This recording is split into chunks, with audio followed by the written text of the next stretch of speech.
Alors, Ésaïe 61. Magnifique passage. Puis vous avez conscience en fait que c'est la première prédication de Jésus quand il a été baptisé d'eau, revêtu de la puissance d'en haut. Après, il est venu dans sa ville natale et il a prêché Ésaïe 61 et à cet endroit-là, il a dit, il s'agit de moi. Donc Ésaïe 61, c'est vraiment quelque chose de particulier, c'est très prophétique.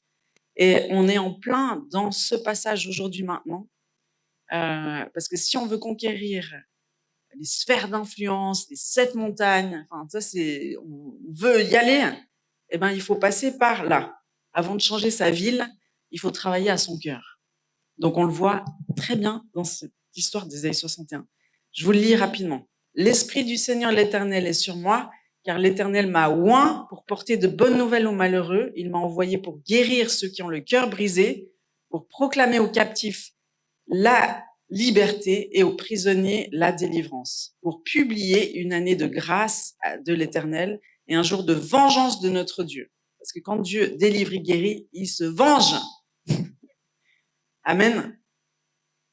Pour consoler tous les affligés, pour accorder aux affligés de Sion, pour leur donner un diadème au lieu de la cendre, une huile de joie au lieu du deuil, un vêtement de louange au lieu d'un esprit abattu, afin qu'on les appelle des térébinthes de la justice, c'est des arbres, des pistachiers, les térébinthes de la justice, une plantation de l'Éternel pour servir à sa gloire. Et puis juste après, c'est là que on est concerné parce que nous, on veut changer la ville, on veut changer la nation, on veut changer toutes les sphères de la société. Mais c'est seulement après cette guérison du cœur et cette délivrance qu'ils rebâtiront sur d'anciennes ruines, ils relèveront d'antiques décombres, ils renouvelleront des villes ravagées, dévastées depuis longtemps. Donc, il y a un ordre. Et moi, j'aime bien prêcher sur l'ordre divin. Il y a un ordre divin dans la famille, il y a un ordre divin dans l'Église. Vous verrez qu'il est très calé sur l'ordre divin de la famille, parce que tout est fondé sur la famille, les principes de la famille. Le royaume de Dieu, c'est la famille. Donc, quand tu gères une entreprise, tu es censé la gérer comme une famille. Peut-être pas comme toi, tu gères ta famille, mais comme Dieu te demande de gérer ta famille. On sait que c'est le père qui établit ses enfants dans leur identité et notamment identité sexuelle. Aujourd'hui, il n'y a plus de père dans les familles. C'est pour ça que les enfants ne savent plus s'ils sont des hommes ou des femmes, notamment. Donc, le père, il est censé t'établir dans ton identité. Tu es mon fils en qui j'ai mis toute mon affection. Ça, c'est le père qui va établir Jésus dans son identité quand il sort des eaux du baptême. Il dit, voici mon fils en qui j'ai mis toute mon affection. Ça, c'est un établissement identitaire et tout commence de cet endroit-là. Et puis ensuite, Dieu, c'est celui, le Père, c'est celui qui pourvoit tes besoins, qui pourvoit tes besoins. Donc c'est là qu'on a les questions d'argent. Mais pas juste d'argent, mais il pourvoit à un travail qui te donne de l'argent. Il pourvoit à un logement qui te protège, qui te sécurise. Il pourvoit à une femme, à un homme, à un mari, à des enfants. Il pourvoit à l'amour, il pourvoit à la reconnaissance. C'est cette source intarissable, le Père, c'est lui. Et puis le Père protège. Il te protège. Un bon père, tu sais, il tape du poing sur la table, puis il dit, tu touches pas à ma fille sans que tu viennes me voir et que je te scrute pour voir si tu es digne de ma fille. Hein? Tous les pères qui sont là l'ont fait, bien sûr. Vous savez que le monde nous regarde sous tous les angles pour savoir si Dieu existe vraiment quand ils savent que tu es chrétien. Ils te scrutent sous tous les angles pour voir si Dieu existe vraiment. Est-ce que je peux voir Dieu dans cette personne? C'est ça qu'ils attendent. Et effectivement, le but, c'est pas de dire je suis chrétien pour que les gens se convertissent ou soient convaincus. C'est vraiment tes actes, parce que l'amour se manifeste dans des actes. Et les gens, ils ont besoin de voir un Dieu d'amour. Il y a toujours, dans notre histoire, des mensonges qui ont été plantés, et c'est l'ennemi qui s'y est attelé, on va dire, pour qu'on ne rentre pas dans notre destinée. Donc, tout ce que l'ennemi fait dans nos vies, c'est pour qu'on marche pas dans ses œuvres préparées d'avance et qu'on soit déconnecté du Père, parce qu'il faut être connecté au Père pour marcher dans les œuvres préparées d'avance. Puis après, il y a le Notre Père. Et puis, c'est important de voir la petite notice après le Notre Père. C'est ce que c'est la petite notice après le Notre Père. C'est si vous pardonnez aux hommes leurs offenses, votre Père céleste vous pardonnera aussi. Mais si vous ne pardonnez pas aux hommes, votre Père ne vous pardonnera pas non plus vos offenses. Mais ça veut dire que le non-pardon, c'est notre pire ennemi. Ça nous paralyse, ça peut nous faire sortir du ministère, sortir de la foi. Moi, j'ai vu donc j'ai 51 ans, et j'ai pu voir, j'ai traversé des tonnes de divisions d'église, des clashs phénoménaux, le réveil et en même temps, clash phénoménal en même temps. Et j'ai vu ce que sont devenus ceux qui n'ont pas pardonné. Retourner dans le monde, tomber dans l'homosexualité, divorcer, malade, sorti de la foi, sorti de l'église, catastrophe intersidérale. C'est vraiment une arme démoniaque, les offenses. Et on est tous ciblés, mais Dieu nous a donné l'antidote, c'est le pardon. Parce que Dieu m'a montré dans le lieu secret, il m'a dit, Sandra, je veux que tu investisses dans la femme, parce que la femme, c'est le pont entre le ciel et la terre dans une famille.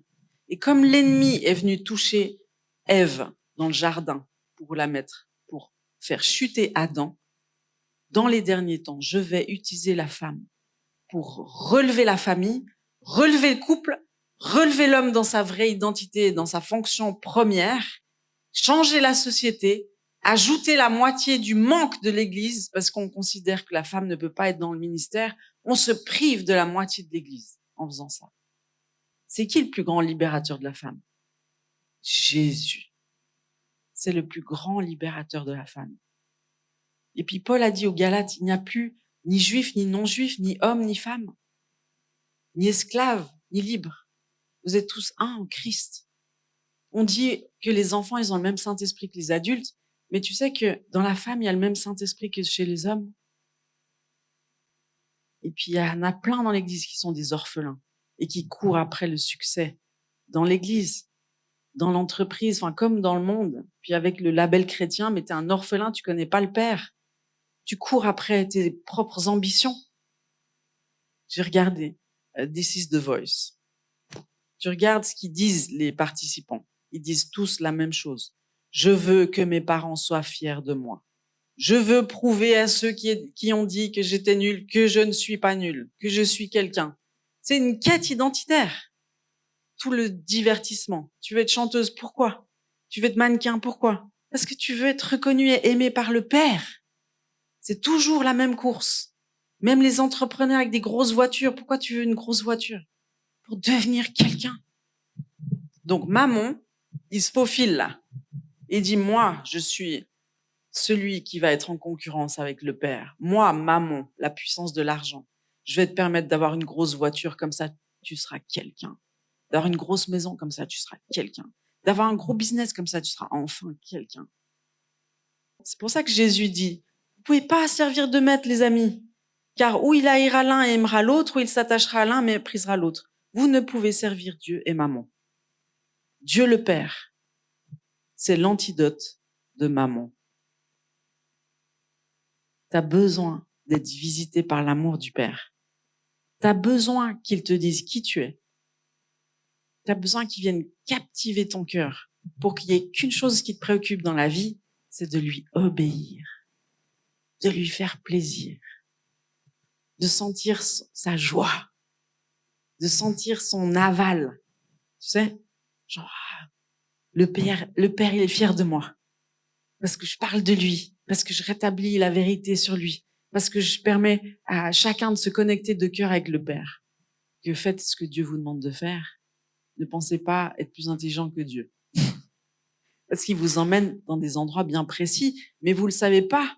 Ça peut durer 20 ans, vous savez pas pourquoi Dieu vous fait passer par tout ce cursus. Moi, c'est que à 51 ans que je comprends en fait le plan extraordinaire que Dieu a tissé dans ma vie. Et là, c'est que le début. Je sais que Dieu va faire des choses extraordinaires. Une femme qui a avorté, elle va dire à tout son entourage que ça l'a pas du tout affecté, que ça va très bien. Même dans l'église, elle va dire que Dieu lui a pardonné, tout va très bien. C'est le déni, en fait, c'est un mécanisme de défense comme un mur que tu construis pour te protéger. Mais si tu grattes un peu le mur, ça s'effondre derrière. Parce que le déni, c'est un mécanisme de défense que tu développes pour survivre. C'est par exemple quand on t'annonce le décès de ton enfant, tu vas dire non, c'est pas possible, j'y crois pas. parce que sinon c'est insupportable. Et on doit être dans cet équilibre parfait entre la grâce et la vérité. On ne peut pas négliger la vérité pour la grâce et on ne peut pas négliger la grâce pour la vérité. On doit embrasser les deux. Ça s'appelle Jésus. Embrasse Jésus dans toutes ses dimensions d'amour et de vérité. Parce que quand on parle des entrailles, on parle d'entreprise. C'est quelque chose qui est très typique d'une femme. On parlera de l'homme parce qu'il le vit différemment, mais c'est le même principe. Quand tu avortes d'un enfant, après, tout ce que tu vas entreprendre, tu vas l'avorter d'une manière ou d'une autre. Et donc, c'est intéressant de voir qu'une femme qui a avorté, elle va dire oui, Dieu m'a pardonné, mais elle va jamais se pardonner à elle-même. Et c'est un problème. Si tu te pardonnes pas à toi-même, c'est que tu es en train de refuser le pardon que Dieu veut t'accorder.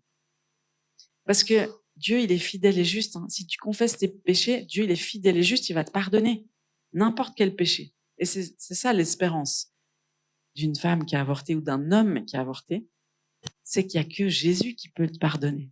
Il n'y a que Jésus qui peut te relever. Il n'y a que Jésus qui peut te redonner la prospérité de toutes tes entreprises. Donc, Dieu, il n'a pas dit son dernier mot. Ce qu'il m'a montré, c'est qu'il allait lever une armée.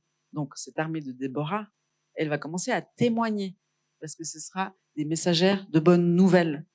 Et elles vont influencer les lois, influencer le pays, influencer toutes les sphères de la société parce qu'il y a près d'une femme sur 3 qui a avorté dans sa vie. C'est énorme, les amis. Puis après, quand ils ont restauré leurs entrailles, eh ben, ils vont faire de leur misère leur ministère. Et après, ils se lèvent, ils témoignent. Et donc, il y a une armée de femmes qui va commencer à témoigner et ça va changer les lois. Mais il suffit pas juste de changer les lois, il faut changer les cœurs. Il faut que l'Église se lève. Donc, c'est pour ça que Dieu, il a décidé qu'on soit pasteur. Parce que ça n'a jamais été notre plan d'être pasteur avec Julien. C'est le réveil qui vient, c'est un réveil des profondeurs. Et c'est un réveil pour la famille. On va voir le plan de Dieu pour le couple comme on l'a jamais vu. Le plan de Dieu pour la famille comme on l'a jamais vu. On va voir le corps de Christ comme on l'a jamais vu. Mais le corps de Christ, c'est les familles. Tu sais, il va ressusciter son corps, Jésus. C'est le Père qui va le faire. C'est toi la porte. On a parlé des portails spirituels démoniaques. Et tu sais qu'il y a des portails spirituels divins. C'est toi. C'est toi qui amène le ciel sur la terre. C'est toi le portail. C'est toi qui dois élever tes linteaux. Tu dois laisser le roi de gloire faire son entrée à travers toi. Laisse-le faire son entrée à travers toi. C'est pas toi qui vis, c'est Christ qui vit en toi. Il vit dans tes entrailles parce que tu es le corps. Dans ton corps, c'est le temple du Saint-Esprit, oui ou non? Tu es un tabernacle vivant. Le pardon, c'est la purification du cœur. Garde ton cœur plus que toute autre chose parce que de lui proviennent les sources de la vie. Garde ton cœur plus que toute autre chose. Le cœur, c'est les entrailles. Des fois, on dit le cœur, c'est là, les entrailles, c'est là. Le cœur, les entrailles, c'est un peu la même chose. Le cœur, si tu gardes pas ton cœur, si tu traites pas tes gardiens du cœur, si tu pardonnes pas, si tu purifies pas ton puits, parce que le cœur, c'est comme un puits. S'il y a des pierres dans ton puits, il est bouché. Il y a plus cette eau vive qui sort. T'es plus un témoin de Christ. T'es off. Et la réponse, c'est la guérison des entrailles. Pour lever des entrepreneurs, pour lever des témoins, pour réformer la société, pour que les ministères se lèvent, pour qu'on puisse marcher dans les œuvres préparées d'avance d'Éphésiens 2. Tu te rends compte comme c'est important? C'est les clés du réveil. Et je bénis Dieu parce qu'il m'a donné les clés du réveil. Et ça n'avait pas l'air d'être un cadeau à l'époque, je vous assure. Aujourd'hui, je réalise que c'est les clés du réveil, de la résurrection du corps de Christ.